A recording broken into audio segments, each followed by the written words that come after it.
Oh, let me get that. Hi, everyone. This is Patty McMurray of 100% Fed Up and Jim Hoft of the Gateway Pundit. And Hey, today we have two very special guests. Sheriff Coe, who's on his way back to his seat, there he is, of Kinney County, and Brent Smith, who's the county attorney, is also joining us. And I think that they have some pretty explosive news that they'd like to share with us today. And I don't know if I want to tell too much of what the story is about. All I want to say is that I know I speak for Jim when I say that these two men are American heroes. We've seen a lot of talk, Jim, and Jim and I have written a lot of stories about some really horrible things that are happening on the border, including sex trafficking of children, human trafficking, the drug smugglers that are coming across our border, people that are just criminals that are walking across our border and then being sent on airplanes across the United States and buses. But I don't think anybody's more affected by what's happening on the border than the people that are actually living on the border towns. And just to hear their stories is heartbreaking. It's horrifying and it's heartbreaking at the same time. And Jim, I don't know, did you want to add anything before we we're get thrilled started? that you guys are coming on with us today with this huge announcement, a historic day in our country's history. And it's sad that we're at this place. It's unbelievable. Since I've been reporting since 2004, they still haven't fixed this crisis on the border, and it's worse today than ever. So my heart goes out to you guys, like Patty said, and we hope we can bring some attention to this. It looks like a complete nightmare, and anything we can do to help you guys, anything our listeners and our readers can do, just please let us know. We want to support you any way we can. Absolutely. Well, thank you very much. Appreciate that. So who wants to start, Brent or Sheriff Coe? Who wants to start? I'll let the sheriff. I'll let the sheriff begin. Okay. All right. So, Kinney County, West Texas. We have 16 miles of border between us and Mexico. We are the 27th largest county in the state out of 254. We rank number 27, but we only have 2,600 people county-wide. So we're not very populated, but we got a lot of space to fill. Back in April, we declared an emergency declaration, got it all written up. We got it through the commissioner's court, and that's where this all started. And trying to get control, get the equipment we need, we sit between two bigger counties, and they seem to get all the attention. But everything that happens there in the way of enforcement gets pushed into our county. And with 6 full-time deputies and 10 part-time deputies right now, it's not near enough to control what's going on our highways. We've got DPS here who I'm truly thankful they're here. It gives us a bit of a break, but there's so much foot traffic going through the ranches. And they're just tearing up fences or putting holes or leaving holes. Animals are getting out and they're destroying property at an ungodly rate.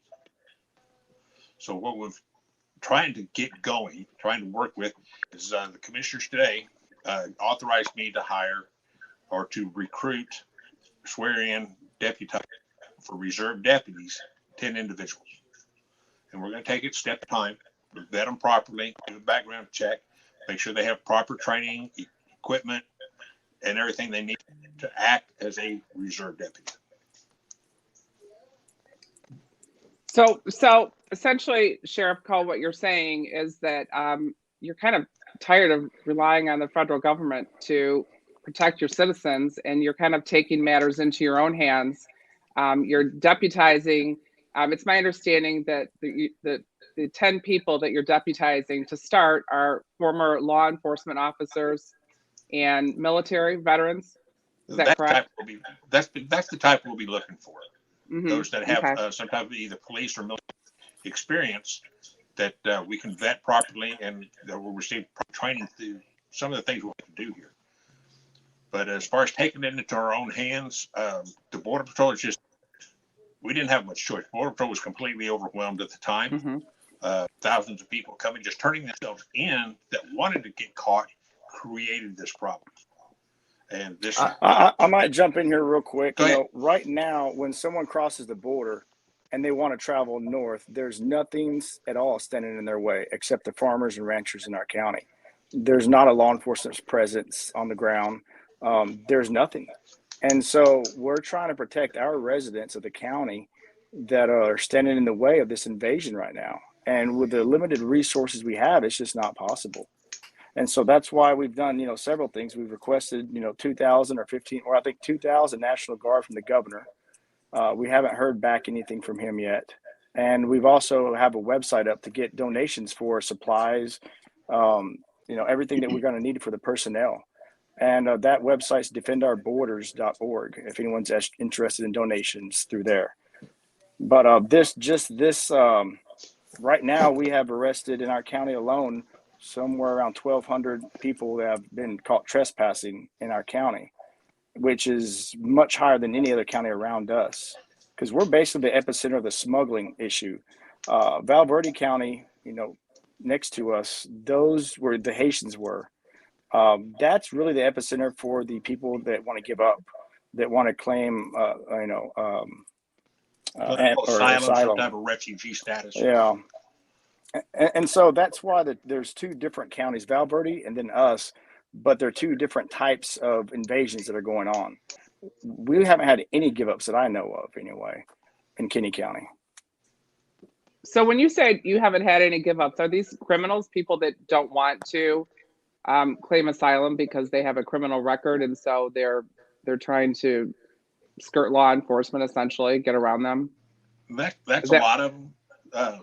They have either got type of record or they're previously deported, so they're trying to circumvent not only the checkpoints but to hit the back road, so they're not identified.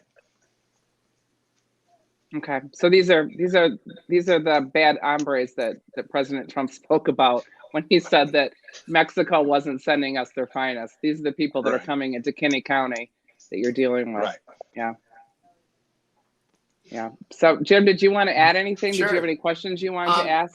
I had a couple quick questions. One was, so your county, you say it's down there. Is it next to Del Rio then too? Is that where we saw the Haitians coming in a couple weeks ago? Is it next? Yes, sir. And they're the county due west of us. So once the Haitians quit and the other migrants quit going in there, did they head then directly through your county, or is this, you're saying this is completely different population? These are people who don't want to get caught. The ones we're seeing are the ones that don't want to get caught. Okay, and so of course that would mean they're up to something illegal, which is even more frightening that they're coming into your county. These are the type of people who are coming in there. I was also going to ask. I know Brent, you had mentioned that the governor had promised 2,000 people to come down and help. What is the governor doing enough? I mean, we hear a lot of talk from a lot of people, and I don't mean to say this to get political. I'm just wondering who's helping and who isn't. Well, the governor hasn't promised that. What we did is 2 weeks ago. Well, let me back up. On April 21st, we're the first county to file a local state of disaster. So that's what a county can do when, just like the state, but a county for its locality can do that. We're the first county to do that in April of 2021. Then 2 weeks ago, we filed another local state of disaster with the amount of Haitians and caravans coming this way, and we requested the governor send 2,000 National Guard into Kinney County. We have not heard anything about our request or have received any National Guard. And it is kind of frustrating because Val Verde County to our west has received about 1,500 National Guard. And then Maverick County to our east has received 1,500 National Guard. So it's kind of creating a funnel with us in between those two counties where there's nothing. And so now there's, when they do get here, if they come into this area, they're going to funnel right into our county, and we have nothing standing in their way. So that's why it's an emergency for us. Are you guys aware of any other county in the United States ever taking the action that you're taking as far as deputizing local citizens to help protect their own county? The first I'm sure we're not. Well, I'm sure we're not the first, but in recent memory, I believe, history, yeah, perhaps. Yes, sir. But under the Texas Local Government Code, it speaks about what we're exactly doing. Having the reserve sheriff deputies to do this, and it sets forth in the Texas Local Government Code, section 85.004, and so that's what we're doing this under. And but we're going to go through and make sure they're vetted, criminal background checks, give them certification on training. Take as many steps as we can on our part to meet that standard. Okay. And you noticed, or we heard you say that they're going to start with 10 deputies. Does that mean that there's going to be, how many possibly are we looking at? If 10 doesn't do the job, how many deputies are we looking at? Well, we're just going to play that part by ear on an as-needed basis, because sometimes in law enforcement, you get the right personnel. 5 to 6 can do a better job than 100 based on their training and their attitude. And do you have a plan for the ranchers, a separate plan for the ranchers to help protect the ranchers? That's one thing we are looking at. I'm going to try to get a meeting with some of the strategic ranchers in certain parts of the country to see what we can get set up. Okay. I'd heard that you were maybe talking to some local militias there that were trained that could help to protect the ranchers. Talking to some militia members, but at this point in time, we haven't hired them. We haven't entered any type of contract agreement with them. Okay. Yeah, because it seems like those ranchers are kind of on their own. I recently saw a video, and I think it was a couple in your county that was talking about how they couldn't even take the trash out without having the wife having to bring a gun with her, and they keep a loaded gun at the kitchen table because they just never know what's going to happen. I mean, they have guns in every room because they never know when someone's going to come through a window or a door and they need to protect themselves. I mean, it's just incredible. I mean, we think about, like, I live in Michigan. I think about all the stories of the illegal aliens that are being bussed here. And to me, it's horrifying that all these unvetted people from countries from all over the world are coming into our state. But I can't imagine the horror that the people that are living on the border must feel, and how grateful they must be to have a sheriff who actually cares enough to protect the citizens and to find a plan to help protect the citizens and implement it. But just imagine, say, 8 or 10 guys walking through your backyard 3 or 4 times a week and leaving their food and water bottles behind, the faucet, and there's nobody there to stop them. That's what it's like. It's insane. It really is absolute insanity. Yeah. I just can't imagine. I was gonna mention something. A lot of times in our media, we get these reports that these militia people are bad people. They're up to no good. And I was wondering, is that what your experience has been, or are these just people who belong to gun clubs, or what type of people are these militia people that may be active in the county? Well, the ones I recently met, they seem to all be well trained. They seem to be all Christian based. They've got a specific job that they. Of course, the county attorney, for one that really brought it to Coke today, when he told them, said, this country was founded by the militia. Texas was founded by the militia. Over the years, a lot of people have confused militia with vigilantes. And so it's kind of gotten a bad name and a bad rap. But we wouldn't be here today if it wasn't for the first militia in the country. Well, there you go. Yeah. Yeah, Jim and I talked about that earlier today when we were kind of discussing your situation down there, and talked about how militias, the left has managed to make the militia a dirty word, and how a lot of these people really are just heroes. I mean, I've been working with people down on the Texas border, the Texas border volunteers, and I know a lot of those men that are protecting our border down there are former law enforcement. And veterans, and they're all good people, and all they're trying to do is protect their country from an invasion that our government isn't protecting our country well enough from right now. I mean, that's obvious. Right. Yeah. So yeah, well, like Jim said, in my view, there's organizations in Austin, Texas that are named, the Community Watch, like a Community Watch. It's the same. They have the same goals. Yeah. It's just what name are they going by? And the fact that the word militia has such a negative connotation to it's ridiculous. They're here to help fellow Texans, fellow residents. To me, it's a constitutional right that they're exercising, and they're here to protect our local residents and ranch owners. The county doesn't have any official, relationship with them, but at the same time, if our residents want them to come onto their property and aid them in this crisis, that's their business. Right, and we saw that even I'm up in St. Louis, Missouri, and even when there was rioting up here around Ferguson, Missouri, some people, business owners, had militia people come in and help protect their businesses. So we know that happens. But another thing is, I know also another local individual who has been linked to some militias, but they've been down there for years and years, haven't they? Certain militias that kind of help out and try to do what they can. Is that anything you've heard of, or is this? I know he had been to Arizona several years ago when there was some militias down there. So I think they've been helping protect for a long time. I just wanted to throw that out there. Yeah, I agree, and I think one of the things that I don't want to forget to mention that we have a link scrolling across the bottom of our podcast, defendoutrborders.org, to donate, and the reason behind that is because we're asking people, or Sheriff Coe and Brent Smith are asking people that are watching this podcast or that share this podcast to consider donating to this very, it's a historic cause where they're deputizing their citizens to help protect our borders. I'm hoping, I don't know what you're hoping, but I'm hoping that other sheriffs will catch wind of this and think this is a pretty good idea, something that they should be doing on their borders as well, not just in Texas, but in Arizona and even maybe perhaps California.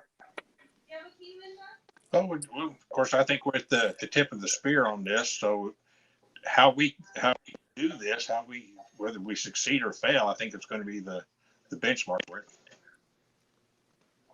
it. Are there other actions that you're taking along with this, the deputizing local citizens? Is there other things you're doing too to address this crisis?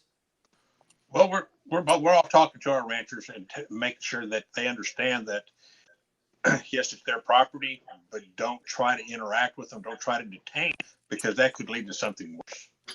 It's just a matter of time before somebody gets hurt. But we're trying to minimize that risk. If you can get a picture, give us GPS coordinate, we'll try to respond the best we can. But we're just having to bring awareness to it to make sure, because we've been for so long, let the kids go out and play on, you got 3 kids there, let the kids go out and play. You can't do that anymore.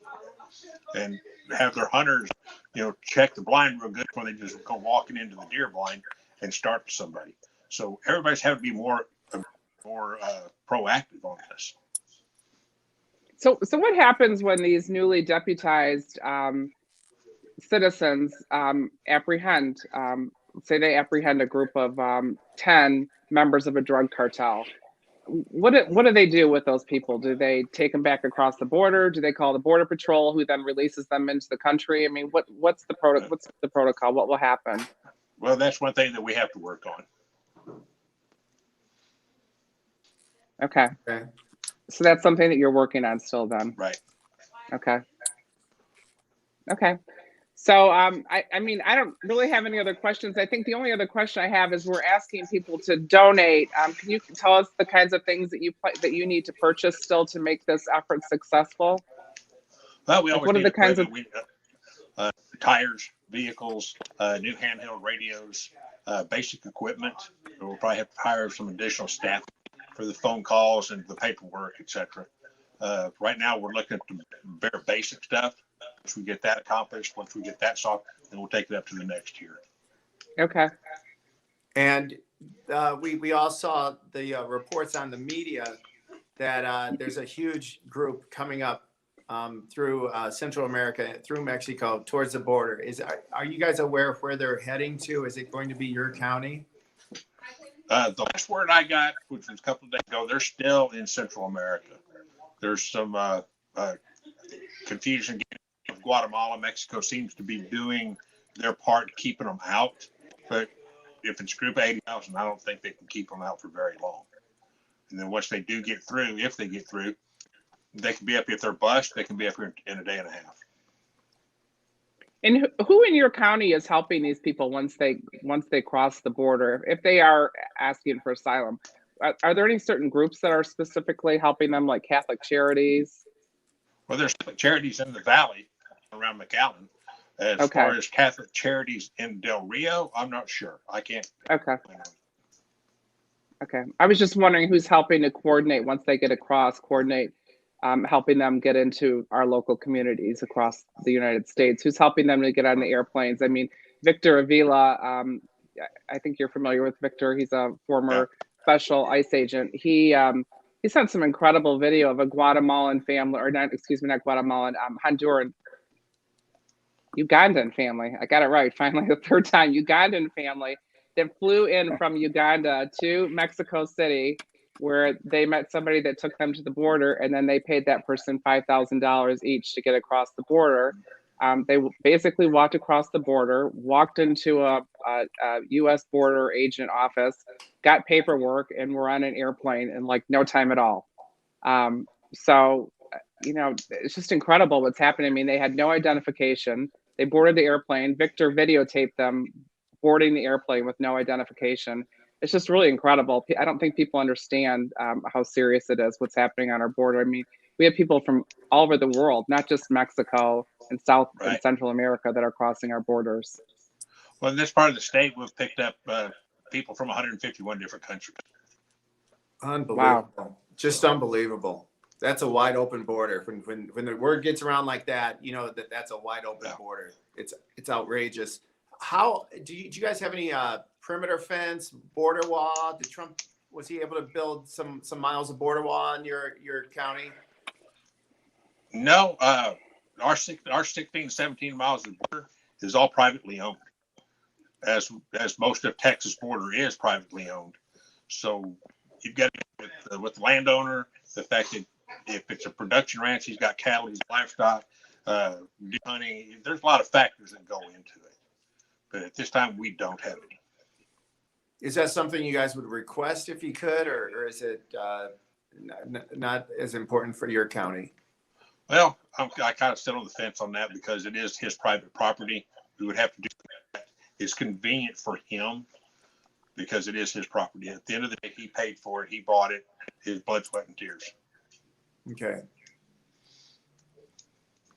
And I think just an obvious question is just to ask you, how different is it since Trump's been out of office now, in the past 10 months? I mean, I'll tell you what, I'll let Brent answer that one because it's had more effect on him since January than it has me.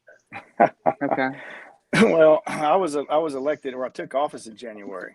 This is, so this is my first year as a county attorney here. And so I haven't seen what normal is, but I know that this year, I think we found up to 15 bodies, Sheriff, in our county that have been dead. And there's many more than that. Wow.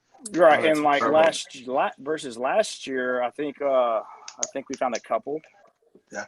Normally in a good year, or I should say any given 12 period, one, maybe two. But this year, since April, it's been 15. Oh, tragic. But Go ahead, Sheriff. When our county attorney took office, we took him a little bit of paperwork for prosecution, this application, 2-3 months. And now he's swamped with about 1,500 misdemeanor cases sitting on his desk. So he's got his work cut out for him. Yeah. Yeah, y'all do. Yeah, it is. It's a drastic change. Of course, I haven't known anything different but this. And everyone's like, "Oh, it'd be a good job. You need to run for county attorney and do this." I didn't know what I was signing up for. Wow. But no, I'm glad to do it. I was born and raised in Brackettville in Kinney County. So everyone that's having these issues, I've known them my whole life. So it's something I've grown up with this issue, but nothing like it is now. I was born in Del Rio, actually, and raised in Brackettville, which is just 20 miles away. Wow. So this is the worst you've ever seen it right now? Oh, by far. By far. Not even close. I've been here since 85, and I've seen the pendulum go both ways where a lot of alien traffic, very little bit like this. Mm-hmm. Yeah, I mean, this is like an invasion. It really is truly a full-blown invasion. Right. To put it into perspective, on my county budget for office supplies, like folders and things like that, I'm usually allotted $1,200 a year for that thing. This last week, I bought just folders and I spent $1,000. So I spent my entire county budget just on having enough folders for all the cases coming in. That's how strapped for resources we are in Kinney County. We're not meant. Normally, I did ask a previous county attorney, I said, how many cases did you usually file per month? He said, 10 to 12 cases is what we usually filed per month. Well, last week alone, we filed 305 days. So that kind of tells you where we're at. We're going so fast, the gears are fixing to fall off. So when you hear the DHS Secretary Mayorkas say that the border is closed, what would your response be to that, Department of Homeland Security chief? I don't know what his idea of closed is. What it's like border is he looking at? Yeah, it's outrageous. They said this month would be the largest ever influx with 400,000. Are you hearing that? Is that what's happening now? The month's about half over. Do you think they're going to hit that 400,000, or do you have any idea? To be honest with you, I don't know. I haven't had a chance in the past 2 weeks to really look at it or Border Patrol about that topic. Yeah, that's as many people as Cleveland, Tampa, Cincinnati, some cities about that size. So it's unbelievable for most Americans to imagine that amount of illegal people coming across the border nonstop and being spread around the country. And we also know that there's problems with COVID with some of these, and that they're not even checking the COVID with some of these. Are you seeing problems in that area too? Well, I'm sure there's quite a few that have gone through here with COVID and a few other diseases, Ebola, TB, other ailments throughout the world, but nobody's checking. Okay. Well, we'd love to keep up on this story. I know Patty does too. She's having a little cough fit, but I know she would like to keep up on that also. Please let us know how it goes. If there's anything we can do to help you guys. And we really admire you for your courage and your resilience and this creative move you're making to deputize local men and women to help out with the crisis. Yeah, we can't thank you enough. I'm sorry, I have really bad allergies right now, so I apologize for that. But yeah, we can't thank you enough. I mean, like Jim said, this is historic, and anything that we can do to help you, we will. And I would like to ask our viewers to consider donating to your very worthy cause. I mean, this just doesn't affect you. This affects everybody in the United States, what's happening. Right. Yeah. So. Thank you so much. Right. We're just on the forefront, so we see it. Yeah, and we hear about it. It looks all right. I appreciate it. Yeah, we appreciate you having the courage. Thank you. Y'all take care. Thank you. You Thank too. you, Sheriff. Thank you. All right. Bye-bye.